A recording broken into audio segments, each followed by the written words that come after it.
Alright all, and welcome back to a new video and another weekend preview ahead of us. Looking forward to the racing at Ascot, hopefully Haydock and Navan on Saturday. As it went down reasonably well last weekend, I'm going to split Saturday and Sunday's action once again. There's some really good racing at Thurles, which I'm looking forward to getting stuck into, including a novice hurdle, which may see the likes of Statler run, and obviously a chase with Allaho entered, Bacchusson entered, Ellie May entered, all these good horses. So it'll be interesting to see, but no point probably previewing a race like that until you get the deck. So it probably works hand in hand. So there will be a Thurles video coming up either on Friday or Saturday, looking through that entire card. Probably on Saturday, actually, looking through that entire card with selections from all of them. For this video, we'll be, as I say, focusing in on Ascot, where we've got 4 races, Haydock, where we've 3, and Navan, where we've 3. I'm a little bit dubious about the racing going on at Haydock. If you read everything, they've had a monumental amount of rain over there. I know it passed an inspection this morning saying it was fit for racing at the moment, but you never know. So hopefully it will do, because it is a decent card. It's a very good card actually for Haydock standards. 4 grade 2s on the card, and I'll be covering 3 of them, but I'll be mostly focusing in on Ascot and Navan with the slightly bigger talking points, because I do believe that both of them will definitely be on at least. As always, a little plug for Horse Racing Buddy. Great to be involved. Kieran's selections the last couple of days have been brilliant as well. He was very unlucky to go down with the King's Writ in the Somerset National there at Wincanton. Just got touched off, I think, at 11 or 12 to 1. But you get daily selections, a fair bit of chat, and obviously that big perk of racehorse ownership. We unfortunately got balloted out. We were meant to be running Drummond Lad tomorrow at Dundalk. We thought he had a good chance as well, but he's been balloted out. So hopefully we'll find a race for him up there soon, over a mile or a mile and 2, and get the likes of True Dreamer, and hopefully do this like this. We're waiting on a bit of better ground. Not that he needs good ground or anything, but he needs probably just soft ground, just average soft ground, before he runs his first race over hurdles for John McConnell. We're looking forward to him as well. But moving on into the preview, and starting off with the 150, the 2 mile 3 furlong handicap hurdle. Benson, a notable absentee in this race, and the declarations were confirmed this morning. And I know there's a fair few of my Cliff horses running at Ascot on Saturday. I'm going to preface this video by saying that this horse I wouldn't say is a Cliff horse, but he's a horse I've liked an awful lot for a while, and it's Botox Has for Gary Moore. Josh Moore takes the ride. He's 20 to 1. I just think it's overpriced at 20 to 1, given the fact that with Benson no longer in the race, I think it's a race that lacks a bit of depth. Danny Kerwin's now your favourite, and Danny Kerwin was a horse, I think I put him up on a Horses to Follow video a few years ago. How on earth is he still not over a fence is beyond me. He mustn't school too great, because he's got every size and scope of a chaser, but I just can't have him in these hurdle races, to be honest. I've burnt my fingers a few times backing him over the last couple of years, and he is a horse that is potentially a really nice horse, but he's just never shown it, and I couldn't be taking 5 to 1 about him. There's a few also in the top of the market I wouldn't be too keen on. Botox Has, he obviously does have to carry near enough top weight. I think Janica is the only one carrying more than him, off a mark of 144, but he potentially might be a class above some of these rivals. He beat All Mankind at the start of the year, let us not forget, by 3.5 lengths, and All Mankind is second or third favourite, I believe now, for the Arkle, having won twice over fences since. He's been disappointing since then. He was a little bit disappointing with 4th behind Floressa in the Jerry Fielden, and was disappointing behind Not So Sleepy and a 2 mile handicap hurdle over this trip. Maybe at this stage of his career he just does need a step up in trip, and I just think there might be worth a go on him at 2.5 miles, 20 to 1. As I say, I just think it's a little bit overpriced. I see Paddy Power 14 to 1. An awful lot of the other bookies are 20. So 20s is freely available out there. I think 4 places with the majority of these bookies as well. I think it's not the worst each way bet. And you're just taking a chance, a little bit like I did with Not So Sleepy in that Betfair Hurdle or Ascot Hurdle or whatever it was called. Betfair Exchange Hurdle, I think it was. That you've got a horse that's potentially just above the grade and therefore can carry a big weight because it's actually a graded horse. You obviously get these cliches of graded horses in handicaps. I'm not saying he's a grade 1 horse or anything in a handicap, but he is a decent horse. He has been a little bit disappointing the last 2 times, but I think he's a little bit overpriced. Step Up and Trip should suit. Hopefully he can go well at 20-1. Moving on to the 225, a 3-mile handicap chase.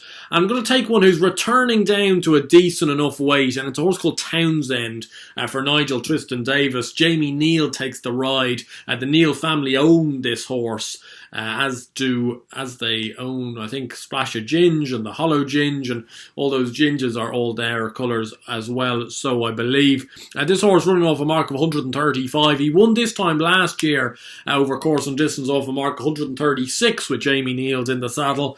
Since then he's been largely disappointing, but he has a little bit of a Regal Encore flair about him, this horse. 3 miles around Ascot is kind of where you see him to best effect. The last 4 or 5 runs have been pretty brutal since that win this time last year, but the only one that had any sort of promise was 2 starts back when 5th behind Carenta over course and distance, only beaten 7 lengths. I think he's likely to be an each way price. I'm hoping it's a race that hasn't been priced up, but I'm hoping we're going to get a double figure price about him, and I think that's not bad. I think he's got every chance of hitting the frame. This is his time of year, this is his track, his course and distance that he loves, and I think if he's ever going to run and win another one of these big handicap chases, it will be at Ascot over 3 miles. Let us not forget that he was a very high class horse for Willie Mullins back in the day.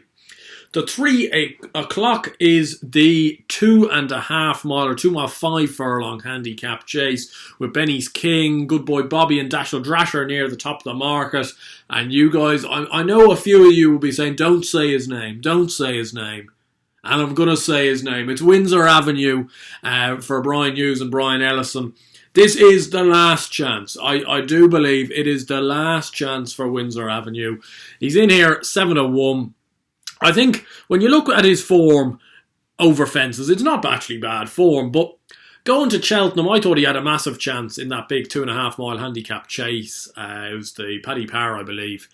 He just looked like a horse that just didn't understand what to do in a big handicap. Like, you look back at all of his previous runs over fences, he'd never encountered a field of more than 6 or 7 horses. He was suddenly thrust into a 20-runner Cheltenham handicap, was beaten after 2 fences. You might as well have pulled him up after 2 fences. I certainly threw my slip in the bin after I think he jumped the first, because he didn't jump with any fluency, which is unlike him. They then brought him back up to Wetherby for the Roland Merrick over the extended 3 miles on Stephen's Day, and he ran a very nice race to finish 3rd off this mark of 147, I think it is, under Sean Quinlan that day. And he travelled through the race beautifully. He jumped an awful lot better. I know it was an 8-runner race, so for a competitive Grade 3 handicap, it was lightly contested from a runner perspective. But he travelled into the race superbly, and if I'm being honest, maybe just didn't quite see it out. This drop back to this 2 mile, 5.5 furlongs could, and I do stress the word could, be the unlocking of him. I think it's a 12-runner race. I'm hoping he's just learnt a bit more. He still seems an immature horse. He's turned 9 now. He's not getting any younger.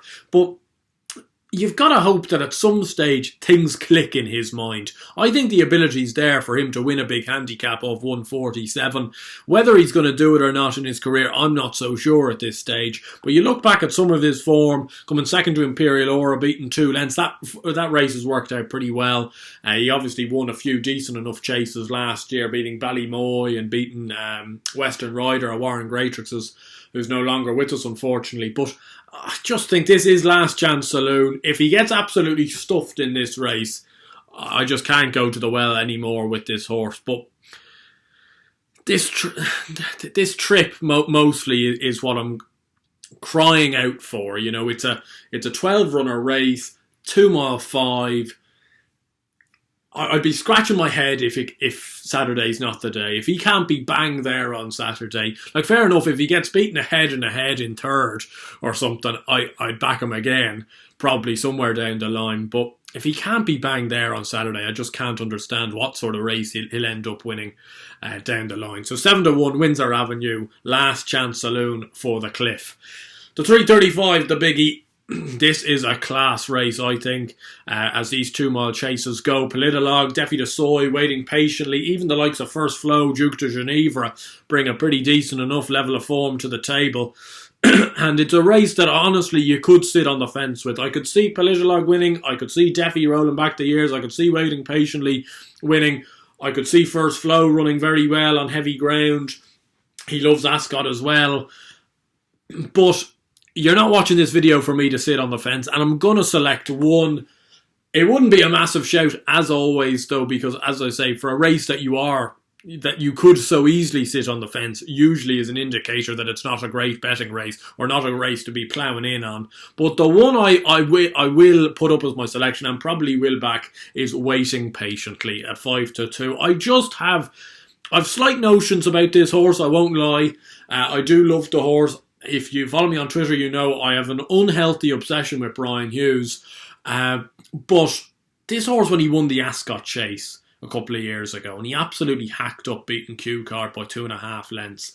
It was only a couple of days after Malcolm Jefferson died, unfortunately, and his daughter Ruth has overtaken the yard. It is a much smaller operation than it used to be. But this horse has stayed with them. He's been so hard to train, but he ran such a great race in the King George, realistically. Like, coming from that far back, honestly, you could probably throw a few stones at Brian Hughes for the ride on him that day, that he was a little bit too far back. But it's the type of way he does need to be ridden. I just think a fast run 2 miles on deep enough ground. He's obviously ran well at Ascot before, and he came third in the Tingle Creek last year, only beaten, I think, 1.5 lengths by Gars De Sceaux and Untitled Chapter, which is very good form. And let us not forget, the Politologue was 15 lengths back in 5th that day, so he has actually finished ahead of Politologue. Now, I know they've unlocked a bit of improvement with Politologue going from the front and making things a real test, but I just think the real test could well play into Waiting Patiently's hands. I think his optimum trip is around 2.5 miles. But 2 mile 1 on heavy ground, you know what? I think he's not the worst. Gars De Sceaux has the ability, but he's an absolute nutter. I gave him a chance in the Schlur Chase at the start of the season. He disappointed me. I don't think I can give him another chance just at the moment. Politologue's the solid bet. He is quite short, though, for a race that, honestly, 3 or 4 of them could win. I wouldn't be just ploughing in at even money. That may come back to bite me. You know, he might win by 7 or 8 lengths like he did in the Tingle Creek from the front, and you're there going, well, even money was probably a decent enough price. But Waiting Patiently, I hope Brian Hughes just stalks around, produces him going towards the last, and maybe wings the last and goes clear. That's how I'd see it in an ideal world. He's a horse I do love a lot. I'd love him to get that big day in the sun that he so justly deserves, I believe. I know a few people love throwing stones at him, but I like the horse. It's also good to see smaller connections get a decent horse, and hopefully he can run well. It's a great feat, at least at the moment, that we're getting to see the horse. It's been such a struggle to see the horse over the past couple of years that at least we're getting to see him back up his run in the King George. And hopefully, if he does go on and win this or run well in this, that he goes on and takes up one of those entries in either the Champion Chase or the Ryanair. I think he'd be a live each-way player in both races, probably more so the Ryanair, but you know, we'll have to see what happens on the weekend. Moving over to Haydock, as I say, I'm a little bit dubious whether the racing's going to go ahead at Haydock, so I'm not going to spend an awful lot of time on it, because then I'll have wasted all of your time and the races, you know, might be abandoned by the time you're watching this video. Starting off, though, with the 12.55, the Novice Chase. I know Olar will be a hot favourite, I suspect, in this. He does carry a grade 2 penalty. He did it quite nicely against Fiddler on the Roof on debut, but his jumping left a bit to be desired. I even backed him that day, so I should have a bit of bias towards him, but I thought his jumping was scruffy, and Fiddler on the Roof is just... He just doesn't want to win races at the moment, and Tizard's horses aren't running well. There's no getting away from it. So I wouldn't be so sure about that form. And I'm really quite keen on a horse called Marown of Nicky Richards. I know they think of this horse really highly. He put away Port of Mars last time out in really convincing fashion. And Port of Mars has gone on to win a decent enough Novice Chase at Hereford since for Ollie Murphy. So And there's a bit of robustness to that form. He is coming from Nicky Richards' yard. You're always going to get a little bit of a bigger price on that Northern Raider, I believe, than you will get on the Nicky Henderson runner. And I wouldn't be surprised if Marown was well in the shake-up in the novice chase. The novice hurdle is a decent race. Again, the favourite, Llandinabo Lad, or Clandinabo Lad, I believe is how you pronounce it, has got an awful lot going for him. Again, has to carry a penalty. And at 7-4, I know he's won over course and distance, but it wouldn't be a price I'd be overly sure on, to be honest. It wouldn't be a price that would overly tempt me. Instead, I'd just take a chance on Nada to Prada in this for Michael Scudamore at 4-1. Richard Patrick takes the ride. I quite like this horse's form beating Reina's World. I think Philip Kirby thinks an awful lot of this Reina's World, who finished third in the Mare's Novice last year behind Concertista. She put her away pretty impressively and won last time out at Haydock over 2 mile 3. You do know that if they are racing at Haydock tomorrow on Saturday, or if you're watching this on Friday, tomorrow, it's going to be bottomless ground. So 2 miles is going to ride very, very slow. It's going to ride very testing. Nada to Prada, you know she goes on the ground. You know she stays further than this trip. And I think she's not a bad bet, 4-1, also getting a bit of weight off the favourite. The 240 is the Peter Marsh chase, and the last race I'll be covering at Haydock. Briefly looking at the other race, the new one, Hurdle, with Bouverdare somehow getting weight from Ballyandy and Navajo Pass. God knows how that has worked, but Bouverdare probably will win. Not a race that does anything for me, though. Those little 3-runner races, no point putting a bet on them, or no point wasting anyone's time talking about them. It would be nice to see Bouverdare advertise his well-being in, potentially going ahead to, run or do well in a champion herd. I don't know whether he has it in him still, but it wouldn't be a race that would interest me whatsoever from a betting perspective. So the 240 is the Peter Marsh chase, much more of a lively betting. He's Royal Pagaille, a horse that some people hold in the highest regard. Not a horse I've particularly taken to, and the reason I haven't taken to him is I think he's an absolutely diabolical jumper. Like, I know people say he won head and chest at Kempton, and he did, and it is a sign of a horse with an awful lot of ability, but go back and watch that run. The way he jumped in the first half of that race was beyond criminal, and I just think on heavy ground around Haydock you won't get away with that. And I wouldn't be taking the 9-4 about a horse that potentially might be on his arse down the back. Now, I wouldn't wish a horse to fall ever, but I just think he's a pretty sloppy jumper. I see people putting him up for the National Hunt Chase. God, he'd need to improve his jumping. Perhaps he does have the class for these races, but he's still not the finished article. I know he's only 7. He's still improving as a horse, and he's rapidly improving at that this year. He could make a mockery of these, because if he does jump well, if he does get into a decent rhythm, fair enough, he probably is a class above. But I just wouldn't take it at 9-4. You see an awful lot of these unexposed horses fall in these big handicaps. It certainly happened in Ireland this year. There was a horse of De Bromhead's called Walk Away, who was all the rage. I think went off 2-1 for the Cork National. He ended up on the deck. Home by the Lee was quite a rage for the Paddy Power. He might as well have fallen.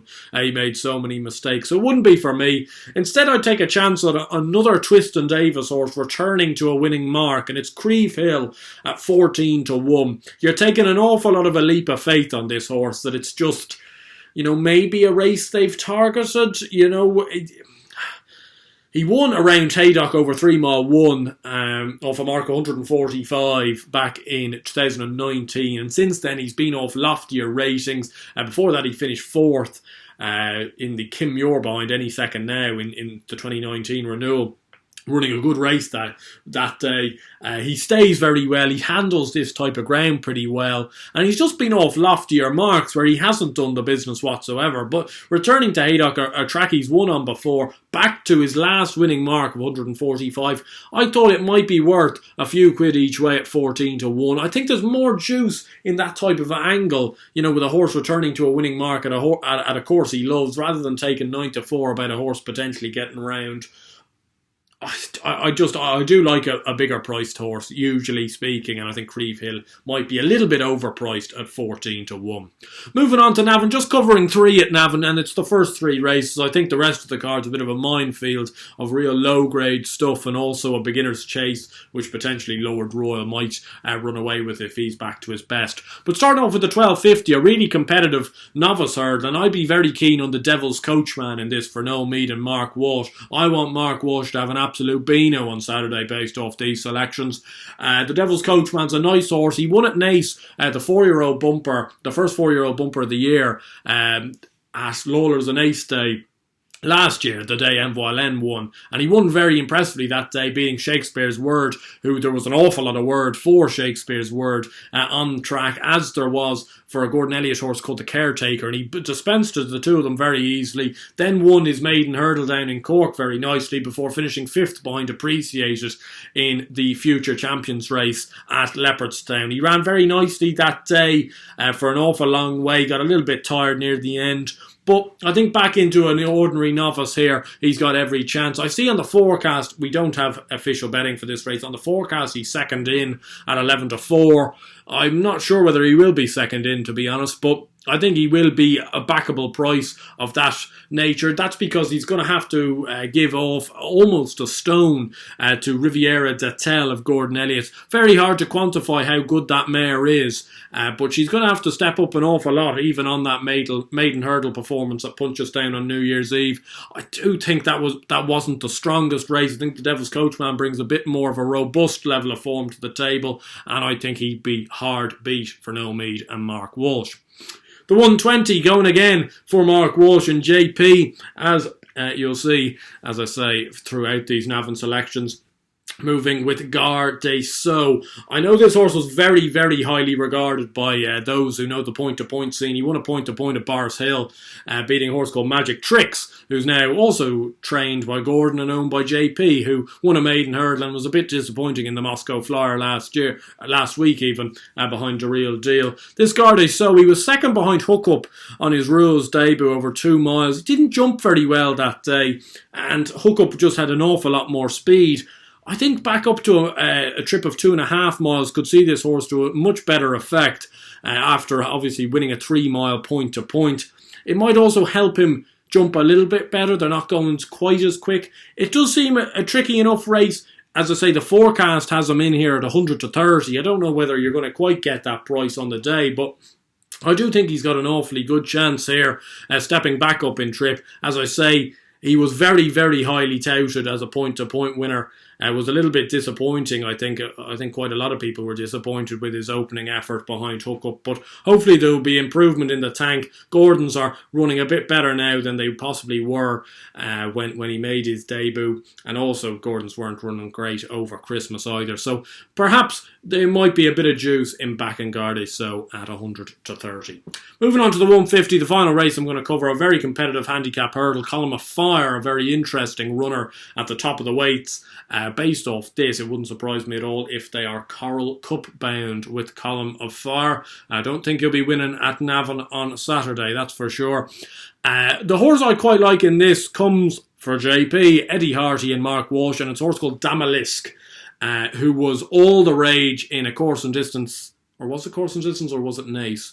It was a 2-mile 4-furlong handicap hurdle where he finished a half length behind Barnavadome of Tom Mullins, who got a brilliant ride from David Mullins, who's only recently retired from the game as of last night.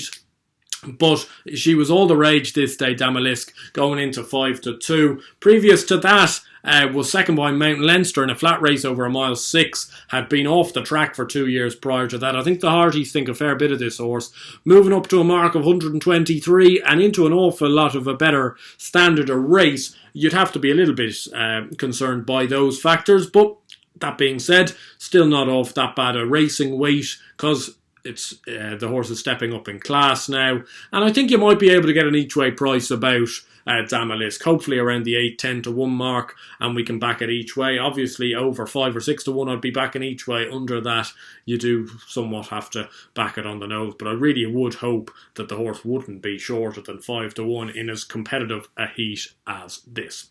Anyway, that's all the selections. It was a little bit of a longer video today, just getting through some of the selections and a few theories behind them, I suppose. But I hope you guys did enjoy the video. If you did, please do give it a like and subscribe to the channel down below. As always, anyone new around here, welcome, and hope you enjoy the content going forward. And obviously give me your best bet for Saturday's action down below. Do you think Politolog can do it? Gars De Sceaux waiting patiently. That's probably the big one of the day, the Clarence house. Hopefully it delivers to the promise it's shown, and we can all back a couple of winners over the weekend. As I said right at the start of the video, there will be a separate video for Thurles' Sunday card, which also promises to be an excellent day's racing. That'll be up probably on Saturday afternoon.